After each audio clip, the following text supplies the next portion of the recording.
My guest in the reading corner today is Manon Steffan Ros, and we're going to be talking about her book, The Blue Book of Nebo. Manon, to begin, I wonder whether you could read us a little bit of the story. Yes, of course, no problem. I'm going to start at the beginning. Here we go. Dylan. Mam says that it's best to write like this now. Because she can't be bothered to teach me, I think. Can't be bothered or can't find the energy. I'm not sure which it is, or if there's any difference. She used to sit with me for an hour each morning, the hour when Mona sleeps.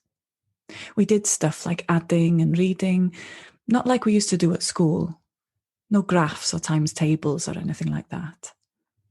She got me to read books, and then I had to write about them, and she marked them with a red biro, telling me where I'd spelled something wrong or said something stupid. And then after doing adding up and taking away, there was no more maths. She started to worry. About the biros too, because we don't want them running out. I don't have anything else to teach you, Dylan, she said yesterday. She'd just read through something I'd written about a romantic novel, about a man and a woman who meet on a train, and I think something clicked in her. There's no point carrying on like this. So she said that as long as I spend an hour writing every day, she wasn't going to bother me with schoolwork anymore. She got this book from a house we broke into in Nebo. It was in one of the small drawers of a little desk in the corner of someone's living room. Usually we only steal the really important stuff, like matches or rat poison or books. But she held this notebook in her hands and turned it over a few times before putting it in her bag. You have that, she said later, when we got home, to write your story. The Blue Book of Nebo, I smiled, taking the book from her. The pages were blank and wide, like a new day. Eh? Asked Mam. Like the Black Book of Carmarthen or the Red Book of Hergest. That's how they did it in the olden days. I'd read about them in a book about Welsh history. Important books that said something about our history, and now is a part of history, isn't it? The book's jacket is a lovely, rich, dark blue, almost black. Bible black, Dylan Thomas said. But you can tell when a book is a Bible without even looking at the spine for the title. You just know. My book doesn't look like an important book, but all books are just words strung together. After that, I put the book on the top shelf in case Mona got hold of it, and I went up to the lean-to to fix the corner that's leaking. You wouldn't believe how much water can get through a tiny hole like that. It only needed a tiny lump of Play-Doh and then a piece of tarpaulin on top of that, about 2 inches square. I could spare only one nail because there aren't many left. It'll do for now. Mona started crying, and Mam went to fetch her from the crib. There's a hell of a view from the lean-to. Down towards Carnarvon, where you can see the castle towers jetting out like gnarled teeth, and then the sea and Anglesey beyond it. I can't ever remember going to Anglesey, but Mam says I went there loads of times when I was a little boy. There were nice places to go for walks, Mam says, and loads of lovely beaches all around, because Anglesey is an island. I was thinking about that yesterday when I was sitting on the roof of the lean-to looking out, seeing the sea and the island, which looks too big to be an island from here. There are trees and fields and places I don't know between here and the sea.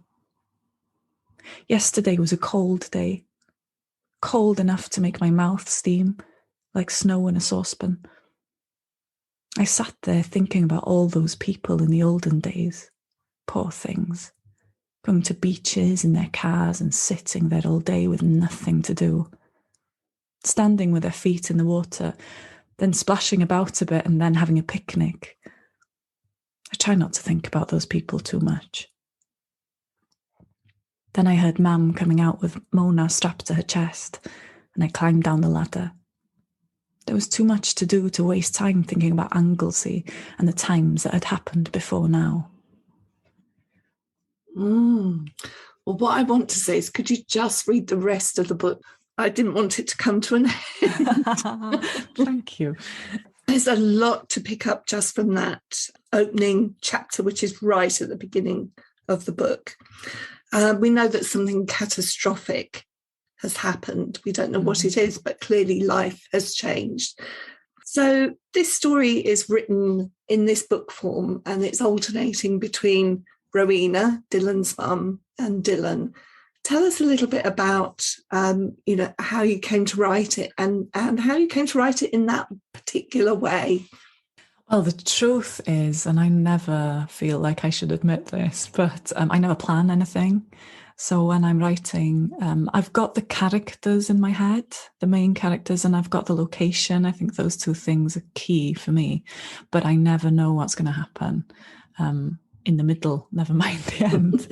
And the Blue Book of Nebo kind of came out like that. I hadn't planned to write it from their perspectives, but it seemed to make perfect sense, especially because it's dystopia, really. There's a non-specific nuclear disaster that's happened. We don't know what exactly it is, but basically everyone else in the world has gone except for these two.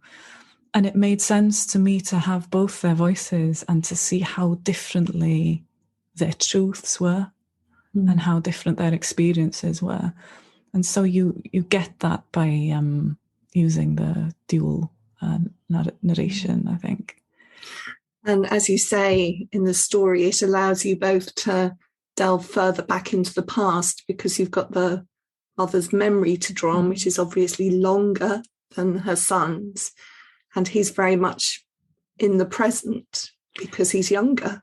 Yeah, I think that they're really quite different characters. And I think the character of the mother, she has a longing for the time before the end, the time that you and I are living in now. Although she does write that she never really fit in there. I think she does come across as having been quite a lonely person, but there's still that knowledge of what was before and all that has been lost. His knowledge of what's been lost is not the same because it's imagined. So he's imagining the life he might have had and the life that he wants. And that I think they flit between thinking that post-apocalypse is better or worse for them personally.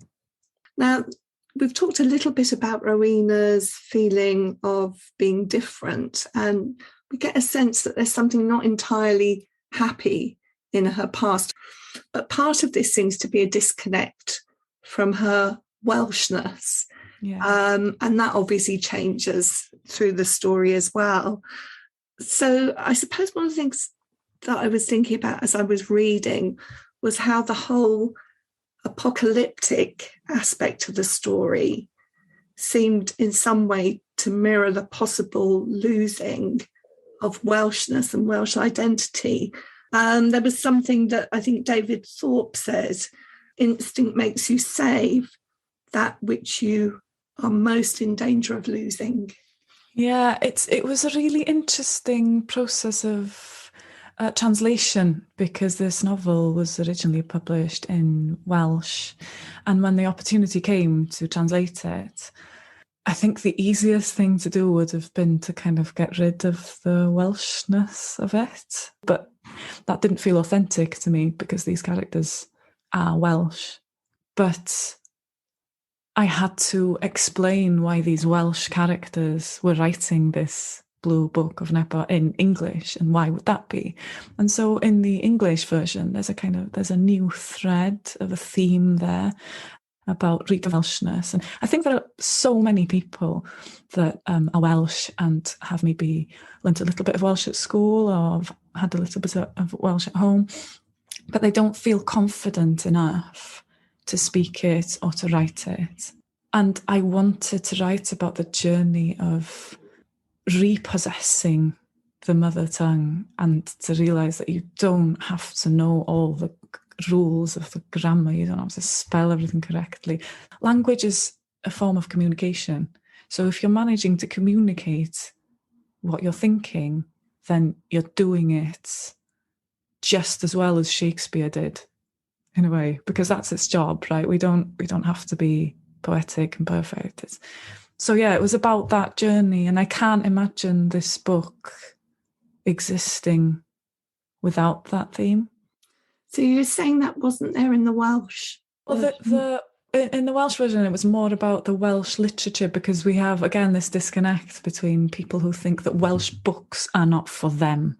So it was more about that side. And there's a lot about Welsh literature in here, and the sort of classic Welsh literature. And there are a lot of people who just feel like, they feel safer reading in English.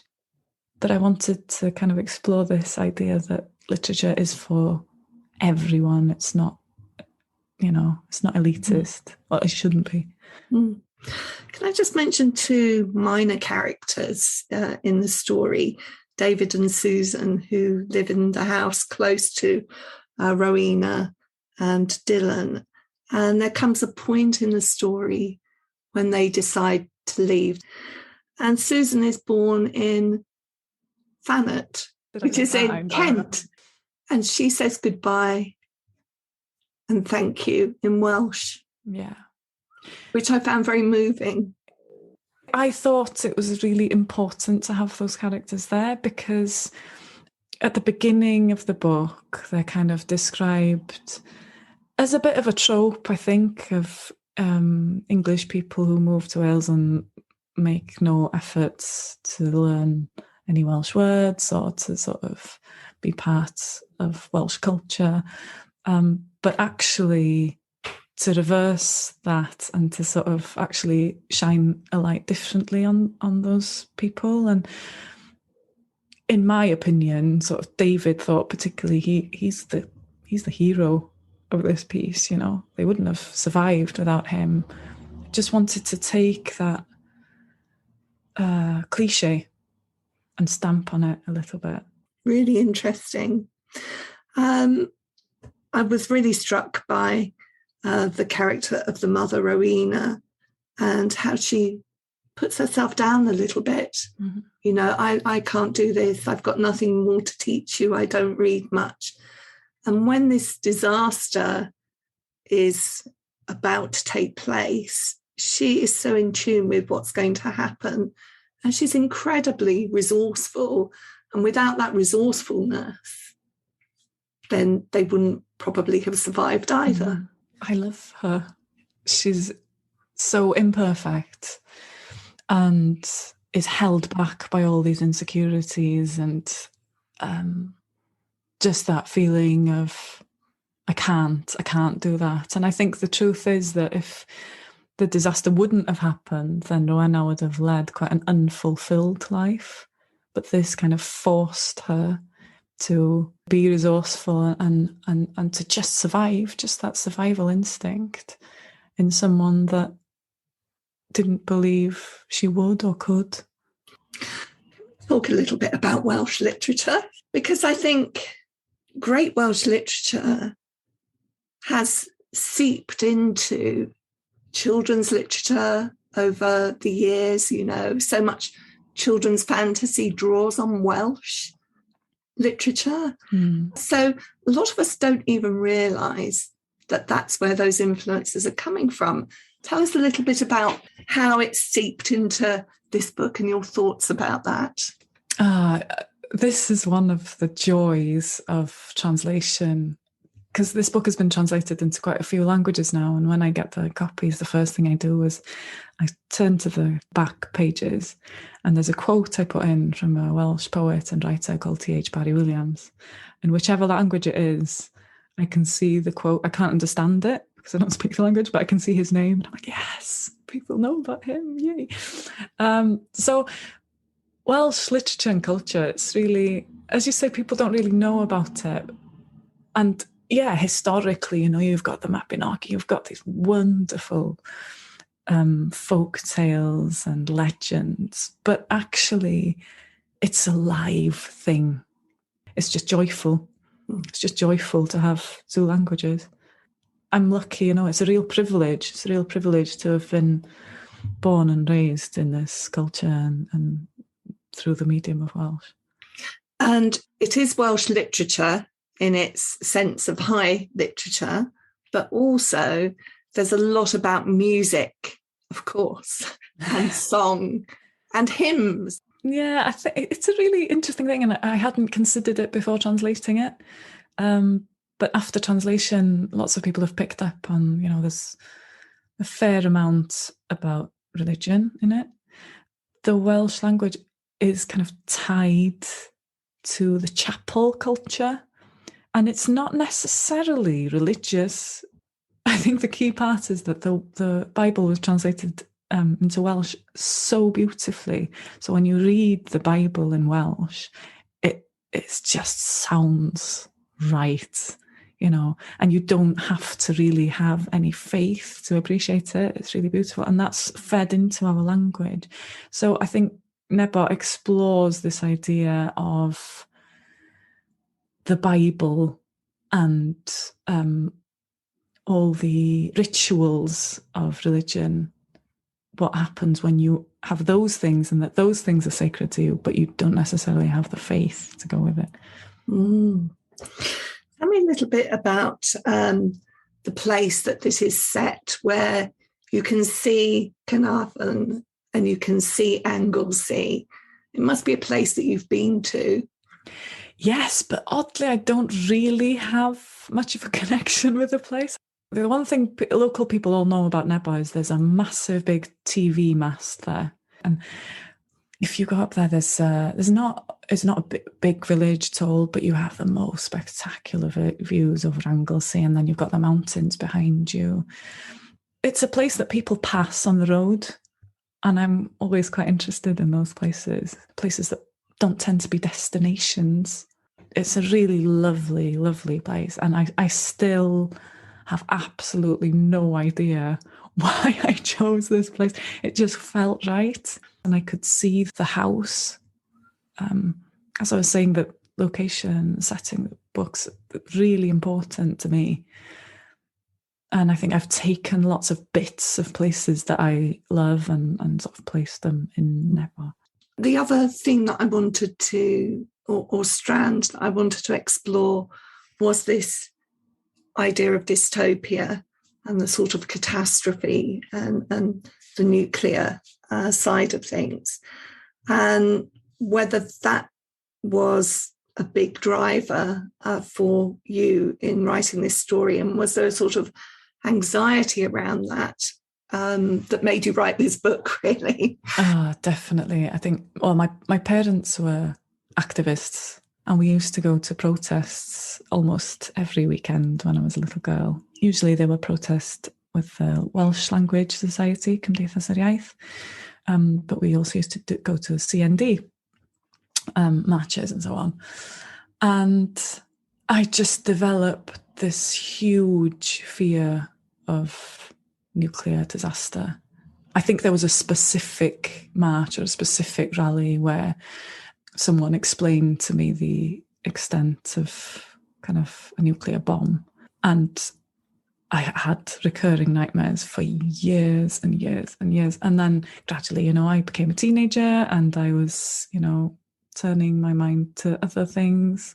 But then when I had children, it kind of reawakened the fear in these things. And so I think the Blue Book of Nebo is really me writing the things that I'm most scared of. So there's that theme of nuclear disaster, but there's also the theme of being a mother, and the fact that it's our job to love them unconditionally, fiercely, but it's also our job to make them independent of us.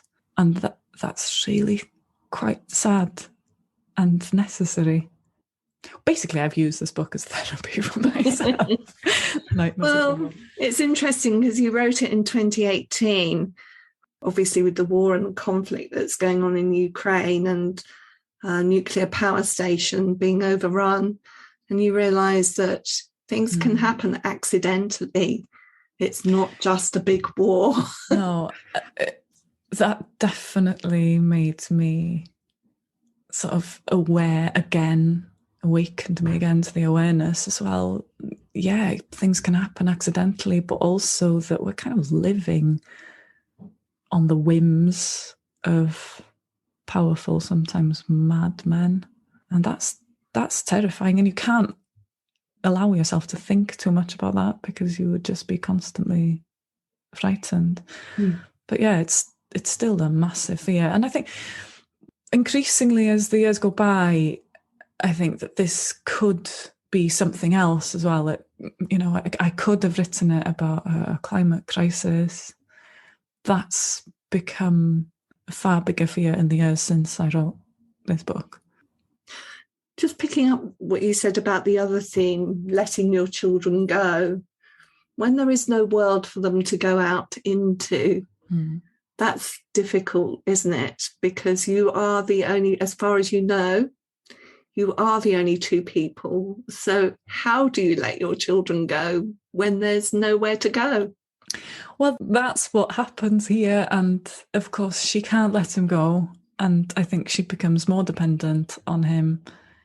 And I think that I wrote that because I wanted to explore the fact that it does actually need to happen. It's not a happy place if you cling to your children when they're older. It's really part of the journey, and it's a really important part. It's one of the great moments, I suppose. I'm still terrified of it. I am, because you just give all your energy and all your efforts and all your love to the kids, and of course they will go, and it's like giving birth to your heart and seeing your heart walking around and getting themselves into dangerous situations and so on. But yeah, that's the way. That's the way. It is indeed the way.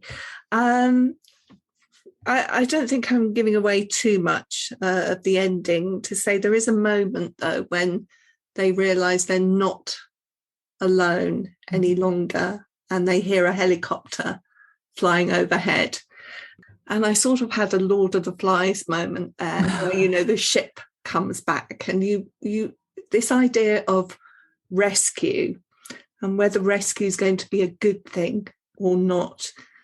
In your view, do you think these characters would be better off being found and rescued, or do you think they've just learnt so much and discovered a new way of being that actually it's better for them to just carry on? That's a really, really hard question to answer, because I flit between thinking that it's a happy ending or a sad ending. I don't know. And it's really split the readership as well. And I can't decide. And maybe it's a split between the two as well. I think maybe Rowena would find it hard to go back, and that Dylan would be quite excited just because of his need for others. Well, I do want to end on a positive note. So I'm going to say that we do have literature and we have books like yours, which hopefully will keep us thinking. Do you know, when I talk to young people, it just fills me with hope. I think that this generation, they're just wonderful human beings. I think they're far more loving. They're far more responsible than the generations that have come before. So yeah, I think we're going to be okay with this lot, Thank you so much for talking to me in the Reading Corner today. Thank you for having me. It's been lovely. In the Reading Corner is presented by Nikki Gamble and produced by Alison Hughes. If you have enjoyed this podcast, please leave us a review. If you would like to find out about other events and courses, visit justimagine.co.uk.